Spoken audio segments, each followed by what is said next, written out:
Bonjour à toutes et à tous, on se retrouve aujourd'hui pour une nouvelle vidéo. Cette fois-ci, nous allons parler des actualités d'une disparition très connue en France, c'est la disparition de Delphine Jubilard. J'avais en effet fait une vidéo sur cette disparition le 30 décembre 2021, donc il y a plus d'un an maintenant. À cette époque, il y avait des nouvelles informations qui sortaient presque toutes les semaines, voire tous les jours à certaines périodes sur cette disparition, et donc on pouvait très bien exposer des faits et en fait se retrouver avec des démentis dès le lendemain. Donc c'était très compliqué de savoir exactement démêler le vrai du faux. Quelques mois après cette vidéo de décembre 2021, mon ami Rafu, que je salue ici, a effectué une vidéo en avril 2022 que je trouve extrêmement bien faite, où à l'intérieur il se base sur un livre qui est sorti début 2022, le livre de Ronan Folgoas, qui d'ailleurs est intervenu dans la vidéo de Rafu. Ce livre est intitulé Le mystère Jubilard, enquête en cours d'une disparition, et il vient depuis mars 2023 d'être disponible sur l'application Nextory, que je vais aujourd'hui vous présenter car c'est le partenaire du jour. En effet, je suis très contente de pouvoir collaborer avec Nextory, que j'ai pu par la même occasion bien découvrir à travers cette collaboration. Il s'agit de la seule application de lecture qui regroupe plusieurs formats, à savoir des e-books, des BD, la presse en illimité et plusieurs heures d'écoute de livres audio, et il y a également plusieurs formules. Et pour la formule standard, qui est à moins de 10 € par mois, vous pouvez avoir jusqu'à 15 heures d'écoute de livres audio. Au total, c'est plus de 250 000 titres pour tous les âges et pour tous les goûts qui sont disponibles sur l'application Nextory. Je vous avais parlé du livre de Ronan Folgoas sur le mystère Jubilard, qui est donc, comme je vous le disais, fraîchement disponible sur l'application depuis mars 2023. Ce livre qui fait partie de la sélection True Crime de l'application, où vous pouvez retrouver tous les livres de notre chère Victoria Charlton, que je pense que vous connaissez si vous me suivez, et également d'autres livres sur par exemple des tueurs en série en France ou ailleurs. Et dans un tout autre registre, vous pouvez consulter des guides de voyage, et si comme moi vous avez prévu de partir dans les Alpes cet été, vous avez un guide des Alpes qui va permettre de vous évader, qui est par exemple disponible sur l'application. Donc le but de cette application, c'est de démocratiser la lecture en donnant un accès simple et peu onéreux à des milliers de livres dans toutes les catégories. Et aujourd'hui, grâce à mon lien qui est disponible ici, qui est également disponible dans la barre de description et en commentaire épinglé, vous bénéficiez d'un code promo personnalisé qui vous permet d'avoir 45 jours d'utilisation de cette plateforme gratuitement au lieu de 14 jours. Je vous remercie énormément et encore merci à Nextory de sponsoriser cette vidéo. On se retrouve juste après ça.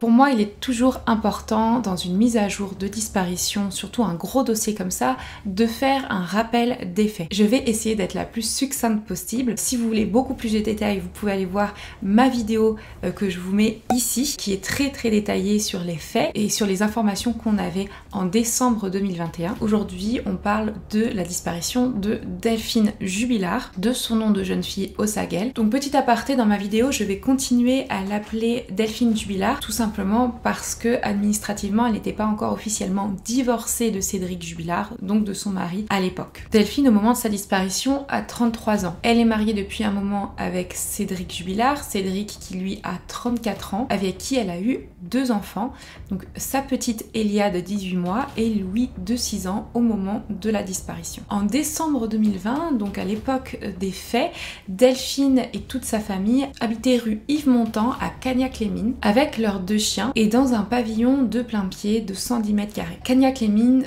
pour vous situer, ça se situe près d'Albi, dans le département du Tarn et en région Occitanie. Au moment de sa disparition, Delphine était infirmière et Cédric était peintre plaquiste. Ils étaient en séparation depuis plusieurs mois et en pleine procédure de divorce, procédure qui avait été demandée par Delphine. Plusieurs raisons avaient été mises en lumière pour la séparation que voulait Delphine avec son mari. Déjà, ça faisait un petit moment qu'elle parlait de cette séparation, ça faisait déjà 2 ans qu'elle l'avait en tête. En plus de cela, Cédric, c'est vrai que ça fait un petit moment qu'il devait faire des travaux dans la maison et la maison était dans un état comme si elle n'avait jamais été terminée, ce qui est le cas. En plus de ça, elle avait appris que Cédric utilisait de son argent à elle pour payer sa propre weed, entre autres, qu'il consommait assez régulièrement. Et puis surtout, je pense qu'elle n'était plus amoureuse. Maintenant, c'est de notoriété publique depuis un moment. Elle avait entamé une relation extra-conjugale depuis août 2020 avec son amant, donc qu'on a surnommé tout au long de ce dossier l'amant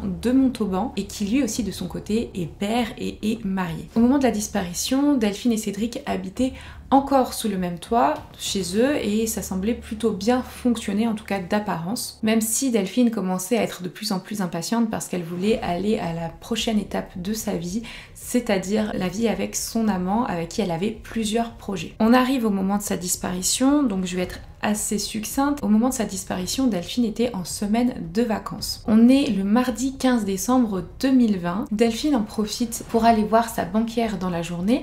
En effet, elle voulait entamer des démarches pour se séparer financièrement de son mari. Elle devait d'ailleurs la revoir un peu plus tard dans la semaine. Bon, elle ne l'aura jamais revue, vous aurez compris pourquoi. On la voit d'ailleurs ce jour-là, donc le jour de sa disparition, dans sa voiture qui est une Peugeot 207 bleue. Je pense qu'elle est dans un parking en train de retirer ou de payer avec un ticket et la caméra de vidéosurveillance a pu la filmer à ce moment-là. Cédric, lui, qui travaillait sur Albi à ce moment-là, est rentré chez eux vers 18h. On a Delphine, Cédric et leurs 2 enfants.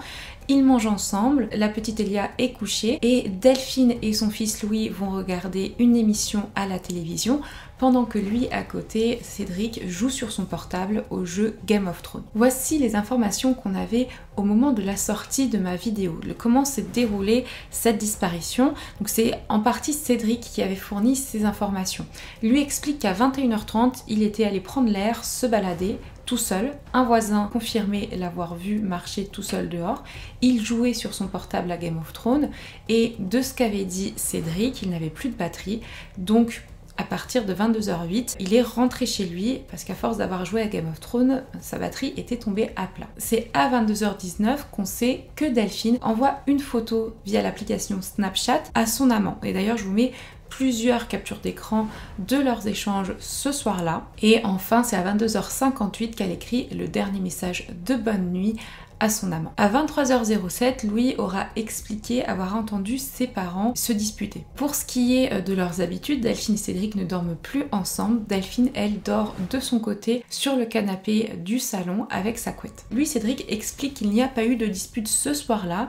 Il explique que de son côté, il est parti dormir assez tôt, que finalement, il est réveillé vers 3h53 du matin par les pleurs de sa fille, qu'à ce moment-là, il reprend son portable qu'il avait branché pendant la nuit, qu'il l'ouvre et puis qu'il se rend compte autour de lui que Delphine n'est pas là. Il la cherche assez succinctement dans la maison, vite fait dehors, et il se rend compte qu'elle n'est pas là et donc très peu de temps après, vraiment quelques minutes après, il va envoyer un message à ses amis à elle à travers un groupe WhatsApp qui s'appelait Anniv Delph où il n'y a que des amis à elle. Il va demander si quelqu'un a vu par hasard Delphine. Personne ne va avoir vu Delphine. C'est finalement 10 minutes après avoir demandé des informations sur ce groupe que Cédric va appeler la gendarmerie pour dire que Delphine a disparu. Au vu du comportement un peu suspect au téléphone et de son inquiétude apparente, la gendarmerie décide d'envoyer 2 personnes sur place pour aller vérifier ce qu'il se passe et que si entre-temps Delphine ne revenait pas, il fallait repasser le lendemain matin déclarer la disparition de Delphine. C'est à partir de ce moment-là qu'on commence à parler de la couette de Delphine qui aurait été vue dans la machine à laver, qui aurait été vue par ces 2 gendarmes-là. Cédric aurait été en train de faire tourner une machine alors qu'il était 4h50 quand les gendarmes sont arrivés sur place. C'est vrai que le timing était un peu bizarre, mais bon, je vais vous parler beaucoup plus de ces détails sur la couette dans la partie mise à jour. En tout cas, d'un premier abord, c'est là qu'on se rend compte très rapidement que la maison est vraiment en bazar, que ce soit à l'extérieur ou à l'intérieur. Effectivement, à l'extérieur, il y a un amoncellement de choses qui font que ça fait penser un peu à une décharge. Et à l'intérieur, c'est vrai que c'est quand même le bazar. La maison est pas très bien entretenue et il n'y a pas beaucoup de ménage qui est fait. On retrouve presque toutes les affaires de Delphine sur place, sauf son portable et aussi quelque chose qui, avec le recul, est vraiment très étrange. C'est une des personnes qui faisait partie du groupe anniversaire de Delphine sur WhatsApp, donc une amie de Delphine qui s'appelle Anne, a reçu un peu plus tard un message de Cédric qui lui disait, je cite, j'ai grillé Delph, elle a envoyé une photo à un mec. Et après réflexion, mon ami Rafu avait fait une remarque très pertinente. Effectivement, il avait dit, mais comment est-ce qu'à ce moment-là, il peut écrire ça alors qu'il n'est pas censé avoir le portable de Delphine et qu'il n'est pas censé savoir, comme il l'avait expliqué aux gendarmes, qu'elle avait un amant. Vous vous en doutez et vous le savez très certainement, à partir de ce moment-là, on n'a plus eu aucune nouvelle de Delphine. Donc la disparition est déclarée dès le lendemain, le 16 décembre 2020. Et dès le début, Cédric a eu un comportement assez suspect qui a tout de suite interpellé les enquêteurs et les soupçons se sont très rapidement portés sur lui. On pense tout de suite à la piste criminelle du conjoint jaloux qui aurait pas supporté avoir appris que sa femme avait une aventure avec quelqu'un d'autre. Évidemment, la piste de l'amant a été évoquée, mais a très rapidement été écartée. Là aussi, je vous donnerai plus de détails dans la partie mise à jour. Mais par contre, une sacrée coïncidence, c'est le fait que la femme de cet amant a été au courant de la relation entre Delphine et son mari vraiment la veille de la disparition de Delphine. Cette femme trompée du coup a pris contact avec Delphine par message et elles ont échangé ensemble, elles se sont mis d'accord sur le fait que Delphine allait se mettre un peu de côté pendant les fêtes de Noël pour que la pilule soit plus facile à passer, que ce soit pour elle ou pour ses enfants. Et Delphine avait évidemment accepté, on va dire de la manière la plus respectueuse possible dans ce contexte qui n'est pas vraiment respectueux, on va pas se mentir. De son côté, lui, Cédric s'est rapidement remis en couple, ça avait fait d'ailleurs polémique à ce moment-là parce qu'il avait mis une photo de profil de lui et de sa nouvelle copine alors que tout le monde recherchait Delphine, une photo de profil sur Facebook, sa nouvelle copine de l'époque qui s'appelait Séverine. Finalement, il a rapidement été placé en garde à vue, mis en examen ensuite derrière et placé en détention provisoire en isolement à la maison d'arrêt de Cesse près de Toulouse. Et lui, il a été mis en examen pour homicide sur conjoint et meurtre aggravé. Il y a eu énormément de fouilles et de battues réalisées pour retrouver la jeune femme qui n'a jamais été retrouvée à ce jour. On a évoqué très rapidement les pistes d'un suicide ou d'un accident ou d'un départ volontaire ou encore d'une mauvaise rencontre, mais toutes ces pistes-là ont été écartées une à une et c'est la piste de l'implication de Cédric qui pour le moment est la piste principale. De ce fait, plusieurs perquisitions ont été réalisées au domicile des Jubillards et aucune trace de sang n'a été retrouvée. Donc je vais vous citer pour moi tous les points importants qui font qu'on a des doutes dans ce dossier sur l'implication de Cédric Jubillard dans la disparition de Delphine. Et ensuite, on va passer aux mises à jour. Il y a eu ce fameux témoignage, le témoignage des voisines qui a fait couler beaucoup d'encre. En effet, apparemment vers 23h07, mais on n'est pas vraiment sûr de l'horaire, on a une des voisines qui n'est pas la plus proche voisine du domicile Jubillard, mais qui a une centaine de mètres, qui sort alors qu'elle regarde la télé avec sa fille, et d'ailleurs qui est rejointe par sa fille ensuite. Elle sort fumer sur la terrasse et là elle entend des cris d'une femme et plusieurs chiens, au moins 2 chiens aboyaient. Ensuite, on aurait les données du téléphone de Cédric qui montrent une version différente que ce que lui a expliqué. Donc je vous en parlerai un peu mieux plus tard. On a également les données téléphoniques du téléphone de Delphine qui ont été analysées et qui ont montré des activités un peu étranges. Pour rappel, le téléphone de Delphine c'est un Huawei P30 et au moment de la vidéo que j'ai sortie, on a su qu'il avait été activé au moins 2 fois pendant la nuit, en tout cas après sa disparition, à savoir à 1h30 du matin, on sait que c'est la lampe torche qui a été allumée, et l'autre fois c'est à minuit 11 sur WhatsApp. En plus de ça, on sait que le téléphone de Delphine a borné dans un rayon de 2 km autour du domicile jusqu'au lendemain 7h18. Donc ça veut dire que pendant la disparition, le portable de Delphine ne bougeait pas du domicile ou alors très peu. Comme si Delphine, qui serait partie donc avec son téléphone, serait restée aux alentours de la maison. Il y a eu également pas mal de questionnements sur la voiture de Delphine par rapport au sens dans lequel elle était garée. J'avais été très succincte dans ma première vidéo tout simplement parce que je n'avais pas d'autres informations et je n'avais pas vraiment compris la problématique. Mais on a beaucoup plus d'informations aujourd'hui et je vais vous apporter les éléments qui vont permettre de mieux comprendre cette problématique. On savait également que Cédric avait menacé plusieurs fois de tuer sa femme et qu'il allait l'enterrer, donc ça c'était avant sa disparition, et qu'il allait l'enterrer pour que personne ne puisse la retrouver. Donc c'est vrai qu'avec le recul, ce genre de propos, qui sont quand même très forts, glacent un peu le sang, sachant qu'aujourd'hui on sait que Delphine n'a jamais été retrouvée et que Cédric est le principal suspect dans sa disparition. Et en globalité, c'est surtout le manque de transparence, de sincérité et les mensonges de Cédric qui ont fait qu'aujourd'hui il est le suspect numéro 1 et le suspect un peu parfait dans cette disparition. En plus de ça, on sait qu'il a discuté avec un voisin de cellule à qui il aurait fait des confessions, il aurait dit qu'il aurait tué sa femme et qu'il l'aurait enterrée à la ferme qui a brûlé. Et que sa nouvelle petite amie du moment, Séverine, était au courant de tout ça. C'est d'ailleurs à cause de tout ça qu'elle-même a été placée en garde à vue le 15 décembre 2021, mais elle est très rapidement sortie parce qu'elle confirme ce que lui avait dit concernant le déplacement du corps, mais elle pensait que c'était de l'humour noir de Cédric et qu'elle ne prenait pas sérieusement ses déclarations.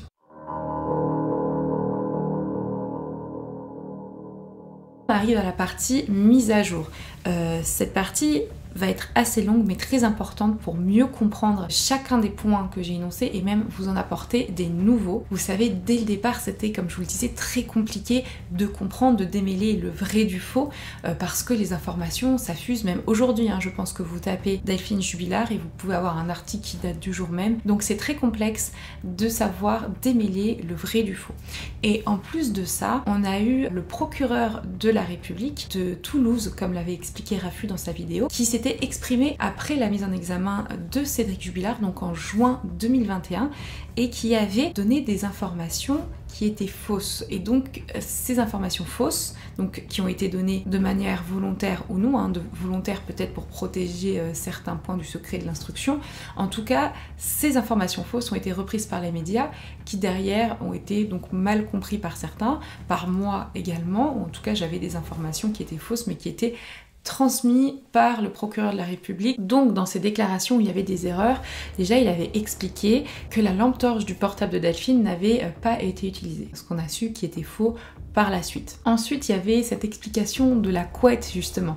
Lui avait expliqué que la couette avait été lavée le soir même, donc au moment où les gendarmes sont arrivés après l'appel, le premier appel de Cédric Jubilard, le soir de la disparition de Delphine, et que eux auraient vu apparemment une couette se faire laver dans la machine à laver ou alors être sur le point de se faire laver. Et en fait, pas du tout. Les gendarmes qui étaient présents ce jour-là ont bien expliqué que non, il n'y avait pas de machine à laver en route au moment où ils sont arrivés au domicile et que c'est seulement 36 heures plus tard que la couette a été retrouvée fraîchement lavée, donc étendue sur un étendage dans le salon du domicile des Jubilard. Et effectivement, sur une des photos prises le lendemain par les gendarmes le 16 décembre 2020, on a une photo du salon et on voit bien la couette qui est sur le canapé du salon, donc qui n'était pas du tout lavée. Alors ça fait pas énormément non plus de points où le procureur s'est trompé, mais c'est assez important de le dire pour remettre les choses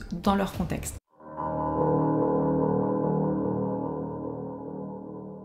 Par contre, on a plus d'informations sur les propos tenus par le voisin de cellule de Cédric. C'est un homme qui a été surnommé Marco. Et c'est grâce à ces propos qu'il y a eu quand même une grosse piste qui a été travaillée, ou en tout cas un deuxième élément qui a été travaillé suite à ces déclarations. Et il faut savoir que Marco est sorti de prison après 17 années d'incarcération. Lui, il aurait rapporté ce que lui aurait dit Cédric pendant qu'il était en détention. Il lui aurait dit des choses quand même assez troublantes que je vais vous citer. Déjà, il disait que Cédric lui disait avoir planté sa femme et l'avoir enterrée à la ferme qui avait brûlé, ça je vous l'avais expliqué, que Séverine était au courant, mais il y a eu une confrontation le 12 mai 2022 entre Cédric et Marco par rapport aux propos de Marco. Cédric, lui, va nier et va dire que s'il a pu dire quelque chose comme ça, c'était vraiment sur le ton de l'humour, alors que Marco, lui, va bien dire non, moi c'est bien ce que j'ai entendu et va réitérer ses propos devant Cédric. Donc en fait, c'est vraiment la parole de l'un contre la parole de l'autre. Il réitérera d'ailleurs ses propos sur TF1 en 2023 donc cette année, en précisant des informations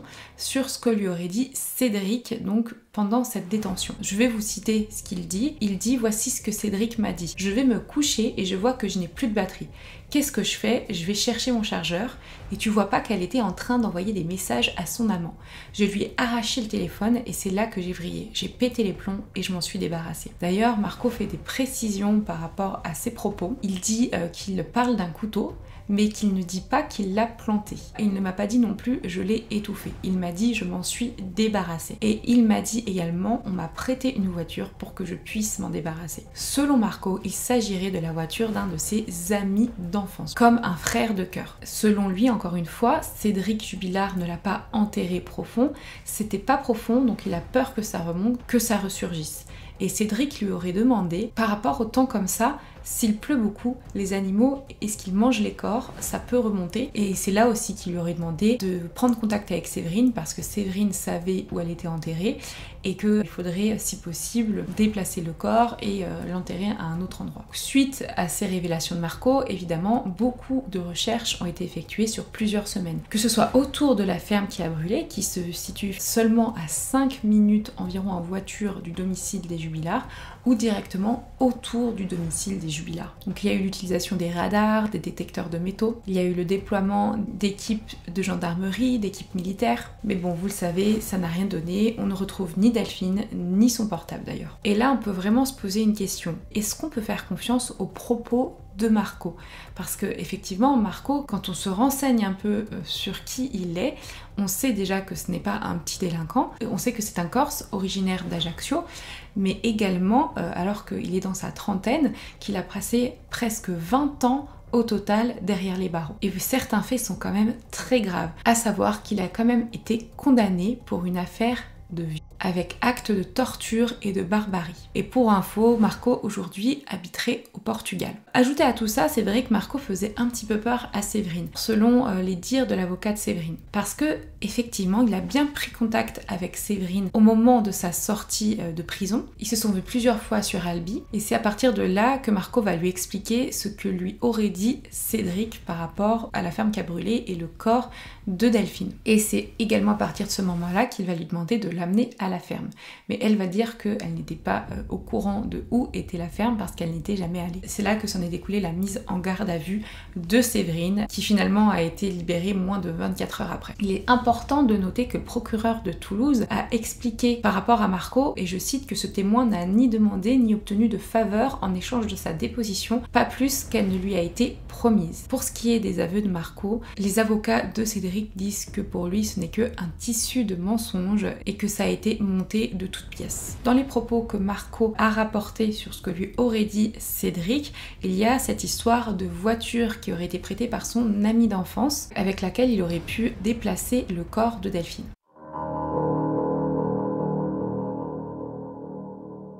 On parle d'une voiture blanche. C'est pas la voiture blanche qu'on voit garée encore aujourd'hui devant le domicile des Jubilard. Ça, c'est une ancienne voiture qui avait appartenu à Cédric et qui était hors d'usage au moment de la disparition, et qu'il est toujours aujourd'hui. Par contre, on a bien retrouvé cette voiture blanche et cet ami de Cédric, qui est un homme de 32 ans, qui habite seulement à 2 km de la maison des Jubilard et qui possède une Peugeot 306 blanche. Et cette Peugeot a donc été saisie sur la base des témoignages de Marco. Donc en premier lieu, il y avait une expertise ADN qui avait été réalisée sur des taches de sang qui avaient été retrouvées dans la voiture. Et seulement un profil ADN féminin avait été mis en évidence, ce profil ne correspondant pas au profil génétique de Delphine. Un an après environ, on a fait des expertises ADN sur plusieurs éléments pileux retrouvés dans cette voiture. Et de cette cinquantaine d'éléments pileux, un seul a pu donner un résultat génétique satisfaisant. Ainsi, on a pu une fois encore identifier un profil ADN féminin, celui-là aussi qui ne correspondait pas à Delphine. Et tous les autres éléments pileux n'étaient pas exploitables dans le cadre d'une analyse génétique, car probablement l'ADN n'y était pas retrouvé en quantité suffisante. Ces analyses n'ont pas pu démontrer la présence de Delphine dans cette voiture. Par contre, ce que je ne sais pas, c'est si les deux profils ADN féminins retrouvés et dans les traces de sang et dans un des éléments pileux sont les mêmes profils et appartiennent à la même personne. L'idée que Cédric aurait pu utiliser la voiture de son ami, donc avec ou sans son accord, pour déplacer le corps de Delphine, c'était pas complètement incohérent parce qu'on a appris que cet ami avait pour habitude de laisser régulièrement sa voiture ouverte avec les clés sur le contact. C'est vrai que c'est une habitude un peu étrange, quoi qu'il en soit, ça aurait pu concorder avec potentiellement un déplacement à pied de Cédric le soir de la disparition, de chez lui à son ami. Il aurait pu emprunter la voiture de son ami, revenir et déplacer le corps de Delphine. Même si ces analyses ADN ne prouvent pas la présence de Delphine dans la voiture, dans la Peugeot 307 blanche, on ne peut pas ignorer le fait qu'un scénario similaire ait pu se produire, mais cette fois-ci avec directement l'utilisation de la voiture de Delphine, la Peugeot 207 bleue. Ce scénario a pu être exploré pendant la reconstitution qui a eu lieu le 13 décembre 2022, directement sur place, pour la reconstitution de la nuit de la disparition. Là encore, comme pour tout le dossier, il n'y a pas de preuves irréfutables, mais que des indices concordants. Et c'est là qu'on va enfin un peu plus comprendre la problématique du stationnement du véhicule de Delphine. Il y a 2 témoignages obtenus qui sont formels. La voiture qui est garée en face du domicile a été aperçue par 2 témoins garés dans un sens bien précis. Je vais vous citer ce qu'a dit le voisin qui possède une sorte de camionnette blanche qui est vraiment un des voisins les plus proches des Jubillards et qui avait l'habitude de garer sa voiture au même endroit et de voir toujours la voiture de sa voisine garée aussi au même endroit. Ce voisin était présent au moment de la reconstitution en décembre 2022. Je vais vous citer ce qu'il a dit, le voisin d'en face. Il se rappelle que la voiture de Delphine était garée à la seconde place en partant du haut, le capot vers moi, dans le sens de la montée. Delphine avait toujours l'habitude de se garer là et moi toujours à la première place en partant du haut, dans cette fameuse rue Yves Montand. Il explique que le jour de la disparition, donc le mardi 15 décembre 2020, lui il est rentré vers 21h15. Il se gare toujours à sa même place et il se rappelle se garer avec la voiture de Delphine qui lui fait face. Donc lui il vient se garer ici et le capot de la voiture de Delphine est là. Ce qu'on a su un peu par la suite, c'est qu'elle se garait comme ça parce que c'était plus facile pour elle de sortir sa petite fille qui était dans un siège bébé qui était situé côté droit sur la banquette arrière. Donc ce témoignage est complété par le témoignage d'Anne, donc toujours la très bonne amie de Delphine, qui passe devant son domicile le jour de la disparition et plus précisément vers 17h, en tout cas en fin d'après-midi. Donc elle, c'était un peu plus tôt que le voisin, mais elle se rappelle bien que la voiture de Delphine était garée le capot vers le sens de la montée, donc comme l'autre voisin l'affirme. Et elle se souvient parce qu'en plus elle a discuté avec Delphine ce jour-là, elle avait même failli écraser un de ses chiens. Or, le lendemain, donc le 16 décembre 2020, le voisin va prendre sa voiture et il va remarquer que la voiture de Delphine est garée d'une manière différente. Je vais vous citer ce qu'il dit au juge d'instruction. Je me souviens, la veille, j'ai fait le créneau et je me suis garée normalement. Le matin, ma fille était sur le côté le temps que je manœuvre et je me suis dit, ils m'ont collé ce coup-ci et je voyais le siège auto. Avant, je ne voyais jamais le siège auto. Et c'est là qu'il s'est dit, c'est bizarre, ils se sont garés autrement. Et également, les 3 gendarmes qui sont venus inspecter le véhicule le matin de la disparition de Delphine confirment le sens du stationnement, capot vers le bas. Donc c'est-à-dire que entre 21h15 et le lendemain 7h, la voiture, selon les témoignages des différentes personnes, aurait été utilisée et aurait été garée mais d'une manière différente. Donc les gendarmes seront également présents le jour de la reconstitution en décembre 2022, tout comme l'a été Cédric Jubilard. Et il n'y a que Cédric Jubilard qui va aller à l'encontre de ces versions. Il va dire que lui, quand il est rentré de son travail le 15 décembre 2020, il sera rentré vers 18h et il se rappelle que la voiture de Delphine était garée capot vers le bas. Il va donner plus de précisions quant aux habitudes de stationnement de Delphine et je vais vous le citer. Il dit « Delphine se garait toujours vers le haut quand elle revenait du travail et vers le bas quand elle revenait de l'école. » Après, c'est vrai que cette information, combinée à une autre information qui malheureusement ne fait pas partie du dossier car elle n'a pas été restituée dans un procès verbal, corroborait le fait que quelqu'un ait utilisé la voiture de Delphine ce soir-là. En effet, les gendarmes qui sont venus le soir de la disparition de Delphine se rappellent avoir vu la voiture de Delphine et avoir vu de la condensation dans la voiture. Et ils se sont dit, bon, quelqu'un a dû l'utiliser, mais ils ne se sont pas posé plus de questions que ça. Et c'est vrai qu'on ne sait pas la nature exacte de cette condensation, donc maintenant évidemment c'est bien trop tard pour le savoir, mais ça corrobore le fait que quelqu'un aurait pu utiliser la voiture. Alors pourquoi? On ne sait pas, mais on peut imaginer.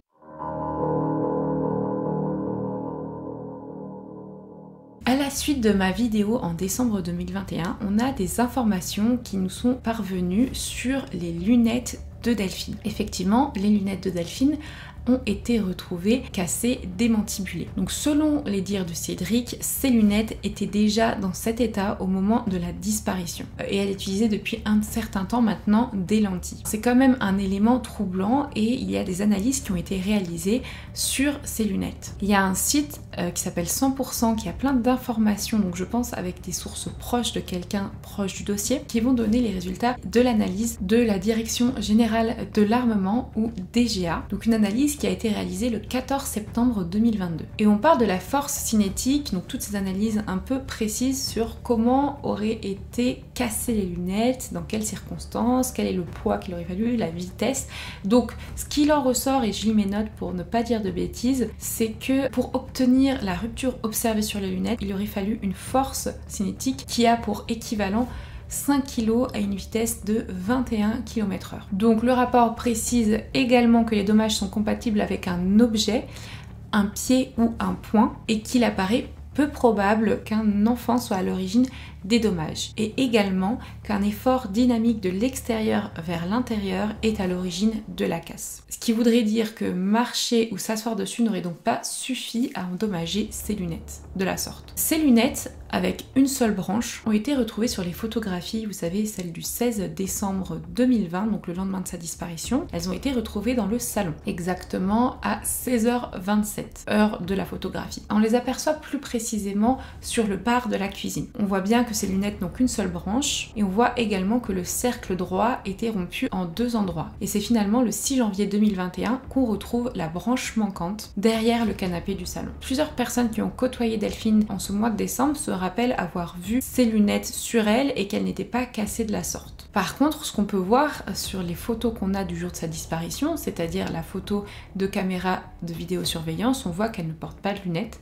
Pareil sur la photo qu'elle envoie seulement quelques instants avant sa disparition sur Snapchat. Mais ça ne coïncide pas avec les dires de Louis qui dit lui se souvenir que sa mère portait bien ses lunettes le soir de sa disparition. Donc des analyses ADN ont été réalisées sur les lunettes et ne ressortent de ces analyses que les deux profils ADN de Delphine et de Cédric. On apprend que Cédric, en septembre 2022, dit que Delphine a peut-être marché sur ses lunettes au juge d'instruction. Puis finalement, pendant la reconstitution, quand il y a un avocat de la défense qui va lui poser la question, lui, il va dire qu'il ne sait pas comment ces lunettes ont pu être cassées. De toutes ces informations, je pense pas qu'on puisse malheureusement tirer une conclusion avec les seules informations que je vous ai données, ou en tout cas que je connais, parce que en effet, bon, elles sont cassées, mais on n'a pas de preuve formelle qu'elle portait ses lunettes le soir de la disparition et qu'elles n'étaient pas cassées. Donc, je vous ai dit, hein, les deux seules photos qu'on a le jour de sa disparition, elle ne portait pas ses lunettes. Ensuite, on a retrouvé effectivement l'ADN de Cédric sur les lunettes, en plus de l'ADN de Delphine, mais aucun autre ADN. Donc ça voudrait dire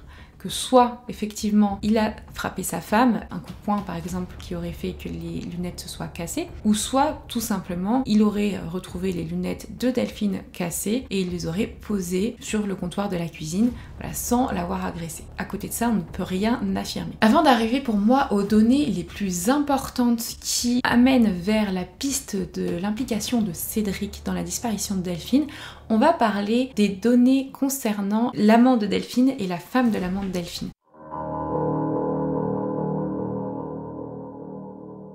En effet, on a vraiment des informations très précises, encore une fois rapportées par le site internet 100% sur ce qu'on appelle la domotique que je vais vous expliquer juste après. En effet, l'amant de Montauban et sa femme sont à la suite de ces analyses encore moins soupçonnés dans la disparition de Delphine. Tout d'abord, j'aimerais rappeler que Montauban se situe à environ 1 heure de route de Cagnac-les-Mines et Montauban ça se situe dans le département du Tarn et Garonne. Donc cet amant a été surnommé pendant un moment Jean, sa femme a été surnommée Cathy, donc c'est comme ça qu'on va les appeler, et ils sont mis hors de cause dans le dossier de la disparition. En effet, très récemment, donc en février 2023, en plus de toutes les autres fois où Jean et sa femme ont été entendus, ils l'ont été à nouveau par les juges d'instruction par rapport à plusieurs mouvements nocturnes répétés au niveau de plusieurs entrées et sorties de leur maison le soir de la disparition de Delphine. Donc comme je vous disais, ce sont des informations qui ont été rapportées par la domotique de la maison de Jean et Cathy. Pour information, la domotique étant l'ensemble des techniques visant visant à intégrer à l'habitat tous les automatismes en matière de sécurité, de gestion d'énergie, de communication. Donc grâce à ça, on a plusieurs informations sur le nombre de fois, par exemple, la porte d'entrée de la maison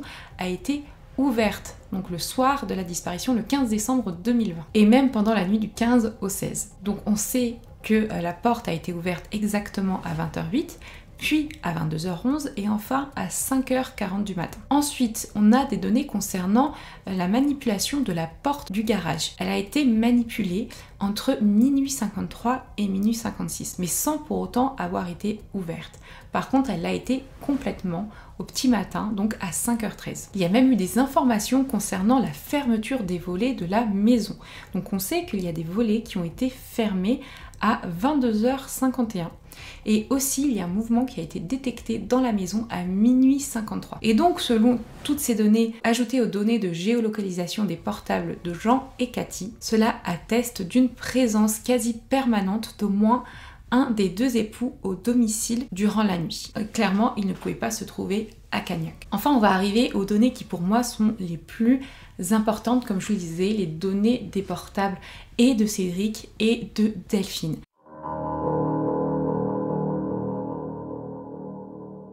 Ces données-là sont vraiment très intéressantes. Elles vont montrer déjà d'une part que Cédric a menti sur un point, mais qu'en plus de ça, l'élément qu'on pouvait utiliser pour disculper Cédric se trouve être finalement démenti par une analyse un peu plus approfondie. Je vais vous expliquer, souvenez-vous, lui, Cédric explique que son portable est tombé en panne de batterie, enfin bref, il n'avait plus de batterie, alors qu'il était sorti prendre l'air et qu'il jouait à Game of Thrones sur son portable. Et qu'à partir de 22h08, plus de batterie, que lui direct ensuite, il est rentré chez lui, il a branché son portable et il l'a rouvert seulement à 3h53 du matin quand sa fille pleurait. Donc déjà, on a eu plus d'informations qui sont arrivées à la suite de ma vidéo, expliquant un peu plus le déroulé des événements. Effectivement, à 22h08, plus de batterie, donc ce qu'il fait, c'est qu'il rentre chez lui, il branche son portable, il prend sa douche, et ensuite il le rouvre à 22h30 pour le mettre en mode avion. Donc déjà, on sait qu'il n'a pas l'habitude de mettre son portable en mode avion, ce qui est un peu étrange, mais bon, pourquoi pas. On va étudier la batterie du téléphone et on va se rendre compte que, en fait, effectivement, à 22h04, il a arrêté de jouer. Mais qu'au moment où il a arrêté de jouer, il restait 40% sur sa batterie. Donc on n'était pas du tout en rate de batterie. Quand il a rallumé son portable à 3h53, la batterie était de 33%. Donc déjà, non seulement il n'était pas en panne de batterie, mais en plus de ça, on peut très bien voir qu'il n'avait pas branché son portable parce qu'on est passé de 40 à 33%. Entre 22h08, heure à laquelle il a éteint son portable, et 3h53 du matin. Donc on peut dire qu'il a menti. On observe également que le lendemain de la disparition, donc le 16 décembre au matin, Cédric a essayé plusieurs fois d'appeler Delphine, ce qui paraît finalement très logique quand on est à la recherche d'une personne disparue. Or, selon les données recueillies, pour les juges d'instruction, cela ressemble plus à quelqu'un qui essaye de se donner un alibi. Donc on va aller plus dans les détails. En septembre 2022, il y a eu une expertise téléphonique qui a été confiée à la société Forensic Data. Donc déjà, cette analyse a permis de confirmer qu'effectivement, le portable de Delphine n'a jamais quitté la couverture réseau de l'antenne relais correspondant au domicile conjugal, donc rue Yves Montand à Cagnac-les-Mines, entre 3h55 et 7h48 du matin. Ensuite, donc ça a permis de confirmer également les activités du portable de Delphine, notamment à savoir que le téléphone de Delphine a borné à au moins 3 reprises, lorsqu'elle a envoyé un message à son amant à 22h58, aux alentours également d'1h du matin, et enfin vers 6h52 du matin. Donc ce dernier ping, donc rapidement je vous avais parlé des pings, qu'est-ce que c'était dans ma vidéo sur la disparition du MH370 ici. Donc ce dernier ping a forcément été réalisé par une action humaine. Mais le souci c'est qu'on sait qu'à 6h52, Cédric était en présence des gendarmes qui étaient chez lui. Ils sont d'ailleurs restés entre 6h30 et 7h15. Donc ça voudrait potentiellement dire que Cédric ne pouvait pas être celui qui utilisait le portable de Delphine à ce moment-là et peut-être qu'il n'était donc pas relié à sa disparition. Or, on apprend qu'à 6h52, les gendarmes sont restés assez longuement en train d'examiner le véhicule de Delphine. et Cédric n'était pas avec eux à ce moment-là. Lui, il est resté chez lui, donc dans sa maison, pour ce qu'il disait aux gendarmes, garder un œil sur ses enfants. Et en plus de ça, des analyses complémentaires ont permis de montrer une utilisation presque parfaitement synchronisée des portables de Cédric et de Delphine. Donc les études ont montré que le téléphone de Cédric est resté inactif pile entre 6h51 et 6h54, alors que l'appareil de Delphine est lui déverrouillé à 6h52. Donc dans cette période d'inactivité du portable de Cédric. Cédric appelle avec son téléphone qui est un Doogee, Delphine donc plusieurs fois comme je vous le disais, et plus précisément je vais vous les lire, une fois 6h40, deux fois 6h41, 6h42, 6h43, 44, 45, 48, 49, 50, 51, puis 54 et 55. Et à 6h52, on peut donc se dire que le mis en cause n'était pas en action sur son propre téléphone. Et donc il aurait très bien pu avoir le téléphone de Delphine dans sa main, l'allumer et ensuite le rééteindre. À savoir que le portable de Delphine a cessé définitivement de fonctionner après le départ des gendarmes, donc 7h48. De son côté, lui, Cédric a toujours nié avoir eu en main le téléphone de Delphine. D'ailleurs, il disait qu'il ne connaissait même pas son code de déverrouillage.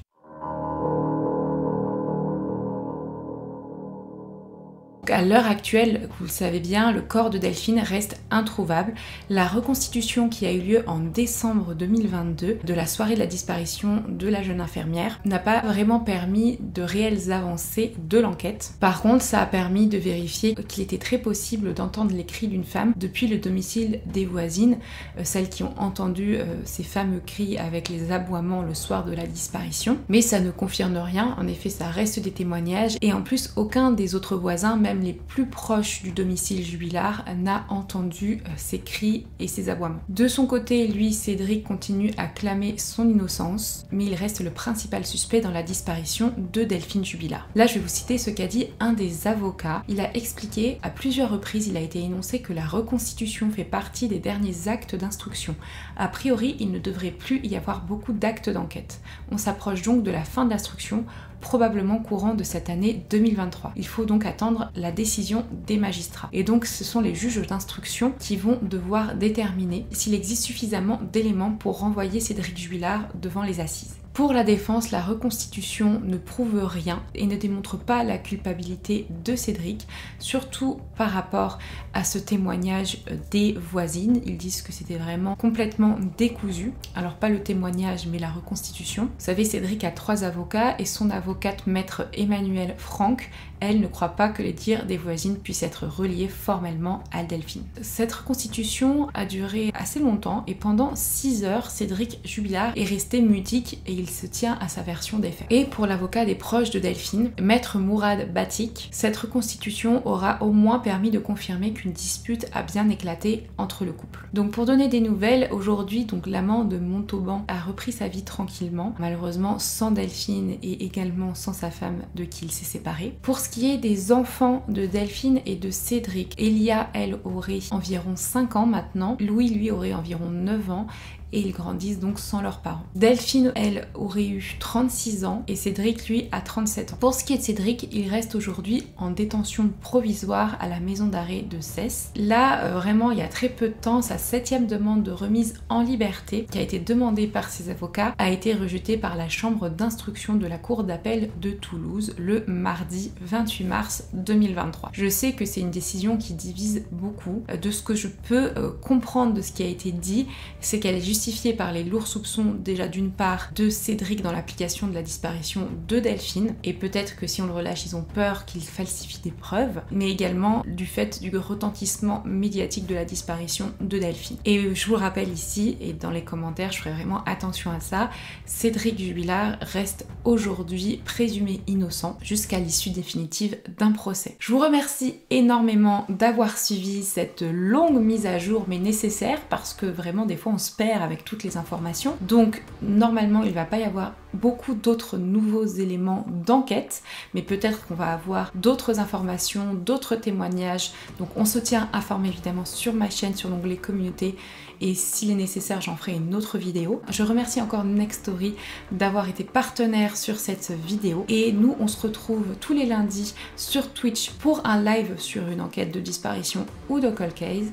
On se retrouve la semaine prochaine pour une vidéo, et en attendant, prenez soin de vous et de vos proches.